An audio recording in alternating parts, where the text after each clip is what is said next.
Life has this strange way of revealing who is truly walking in divine favor and who is just pretending to. There are people in this world not perfect, polished, or even popular, but chosen by God. Being chosen isn't about status or fame. It's about carrying something so sacred inside you that even hell takes notice. When you curse the chosen, when you attack the ones God has anointed, you are not fighting flesh and blood. You are picking a fight with God, because you can't curse what God has already blessed. You can't block what is divinely assigned, and you cannot destroy a destiny that was written before time began. Some people misunderstand what chosen means. They think it's a life of ease, applause, and open doors. But the truth, the chosen are the most tested, the most tried, and often the most betrayed. The chosen one doesn't walk a smooth path. They walk a sacred one. They experience rejection not because they are unworthy, but because their spirit irritates the demons in others. They are misunderstood because their vision is from another realm. They are isolated because God needs their attention, not the crowds. And every setback, every heartbreak, every moment of pain, that's their training ground. When you cause the chosen, you reveal something about yourself. You reveal envy, spiritual blindness. You reveal that you don't understand divine law. You can't touch what God has anointed.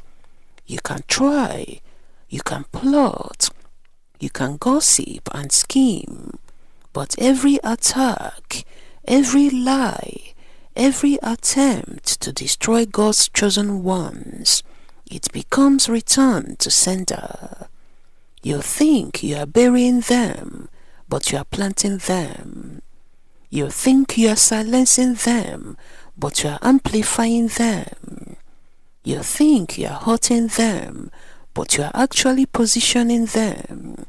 Because the chosen one doesn't fall apart, they fall into place. Sometimes it's easy to envy the chosen ones. They shine differently. They carry peace even in storms. They bounce back from things that should have destroyed them. And something in you wonders, why them? Why not me? But the wise don't cause what they don't understand. The wise observe, learn and grow. Because when you understand that divine favor isn't random, it's a calling, you will stop competing with the chosen and start learning from them. When you cause the chosen, you are sowing seeds that will backfire. You are declaring war on divine order, and divine order always wins. You can't block what heaven has already approved. You can't undo what God has already spoken. You can't dim a light that was lit by the Creator Himself. So while you are plotting against them, the heavens are plotting for them. While you are gossiping about them, angels are encamping around them. While you are wishing for their downfall, God is preparing their next level. And when you finally realize it, it will be too late, because you will have spent your energy fighting a battle you were never meant to win.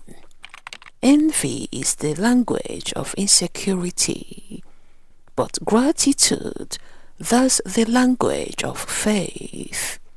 When you see someone walking in favor, don't hate it, honor it.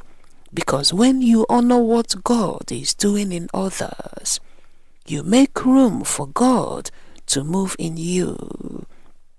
The chosen ones, they go through fire, but they don't burn.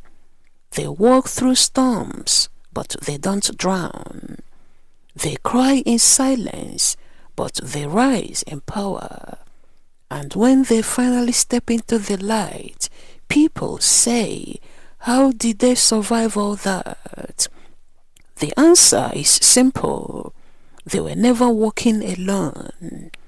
Every attack became a testimony. Every betrayal became wisdom. Every fall became a foundation for something greater. So when you curse the chosen, you are not delaying their destiny, you are confirming it. Because God will use even your curses as stepping stones to lift them higher. There's a reason you can't destroy the chosen, because the chosen aren't powered by ego, they are powered by assignments. You can slander their name, but you can't touch their anointing. You can take their job, but you can't take their calling. You can walk away from them, but you can't remove God's hand from their life. They are divinely backed, heaven endorsed, and spiritually armored. And every time the world tries to bury them, heaven whispers, rise. If you've been the one envied, attacked or misunderstood, remember this: you don't have to explain yourself, because when you are chosen, your silence is louder than their slander. Your peace is your proof, your endurance is your evidence. Every curse sent your way is just confirmation that your light is blinding someone who refuses to heal. Your name is safe in heaven's mouth, and your destiny is already sealed in divine ink. When you curse the chosen, you curse yourself, because what you put into the universe, you will always receive back, multiplied. The chosen are not your competition, they are your confirmation that God is still moving among us. They are proof that no matter where you start, grace can carry you anywhere. Stop fighting the chosen. Start learning from them. Start honoring what God honors. Because when you bless what God blesses, you position yourself for blessing too. Choose humility over jealousy. Choose peace over poison. Choose reverence over rivalry. Because when you understand divine order, you'll stop trying to curse the chosen and start becoming one yourself. Thank you for watching, and may God bless you.